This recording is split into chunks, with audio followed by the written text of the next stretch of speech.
Hojjettoonni Biiroo Qonnaa fi Qabeenya Uumamaa naannoo Oromiyaa haala yeroo irratti waltajjii marii gaggeessaniiru.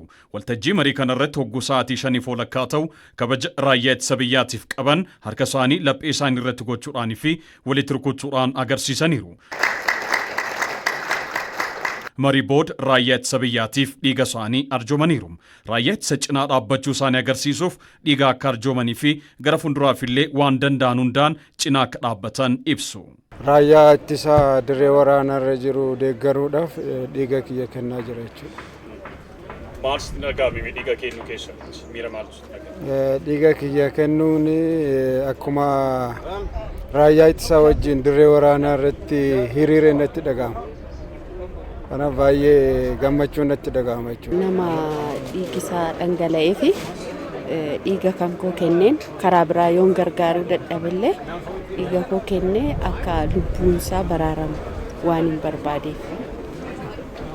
Lubbuu namaa oolchuu waan hin barbaadeef. Kana boodas waan narraa eegamu hundumaan bukkee dhaabbachuu. Baay'ee na gammachiisa. Baay'een gammada dhiiga koo kennuuf fedhii kootiin qophii kootiin barbaadee uummata kanaaf waan hin godhu waan biraa waan hin qabneef dhiiga koo hirmaachisa. Warroota achitti guyyaaf galgalaaf halkaniif lubbuu isaanii nu dabarsaa jiraniif. Hojjettoonni kun mindaa isaanii irraa muranii sangaa 10 birrii 200 oliin bituudhaan raayyaa ittisa biyyaatiif akka arjooman hoogganaa ittaanaa Biiroo Misooma Qonnaa fi Qabeenya Uumamaa naannoo Oromiyaa obbo Ndaalkaachoo Tafarii nuuf himaniiru.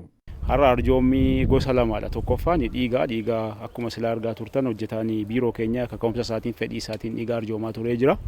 Kan lammaffaa irratti immoo sangaa agartan kan hojjetaanii Biiroo Qonnaaf Qabeenya Uumamaa Oromiyaa kaka'umsa isaatiin wal ta'uudhaan koree ijaarratanii maallaqa kiisa isaaniitii walitti buusuudhaan sangootii kurnaan kana bitanii jiru.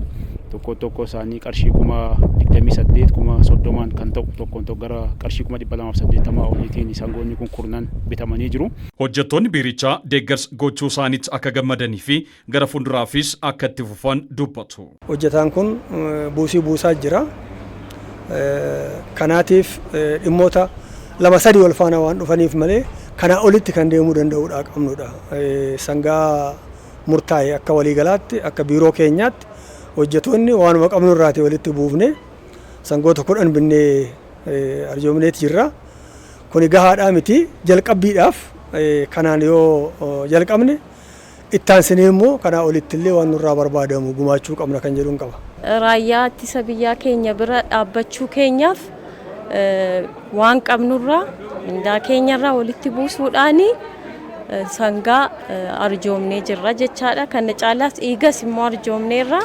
Ammas raayyaa ittisa biyya keenyaa bira hin dhaabbannaa fuuldurattis hin dhaabbannaa. Waraanni kun adda waraanaatti tasgabbii malee amma seera kabachiisuu jira. Bishaan isaaf barbaachisaa, nyaanni isaaf barbaachisaa, waan adda addaa waan isaaf barbaachisuuf fedhiidhaan kaka'umsaan kun deeggarsi kun kan taasifamaa jiruuf kanaaf kallattii hundaanuu amma boodas hanga olaantummaan seeraa kabajamee wanti hundi bakkatti deebi'amutti deeggarsi kun itti fufa. Hoogganaan ittaanaa Biiroo Qonnaa fi Misooma Qabeenya Uumamaa naannoo Oromiyaa obbo Ndaalkaachoo Tafariinis deeggarsi kun kan jalqabaati gara fuulduraatiifis cimee itti fufaa jedhaniiru. Kun deeggarsa jalqabaati. Keessumattuu raayyaa ittisa biyyaa keenya cina dhaabbachaa jiraachuu agarsiisuu fi akkasumas immoo isa cina dhaabbannee immoo injifannoodhaan waan amma jalqabne kana goolabuudhaaf yeroo hunda deeggarsa keenya tumsa keenya agarsiisuudhaaf kan yeroo jalqabaatii fi deeggarsa godhameedha waan ta'eef yeroo taanu keessatti illee bifa kanaan immoo kan itti fufu ta'uusaa agarsiisuudhaaf hojjettoonni keenya guyyaa har'aa bifa kanaan gumaacha kan godhanii jiru jechuudha.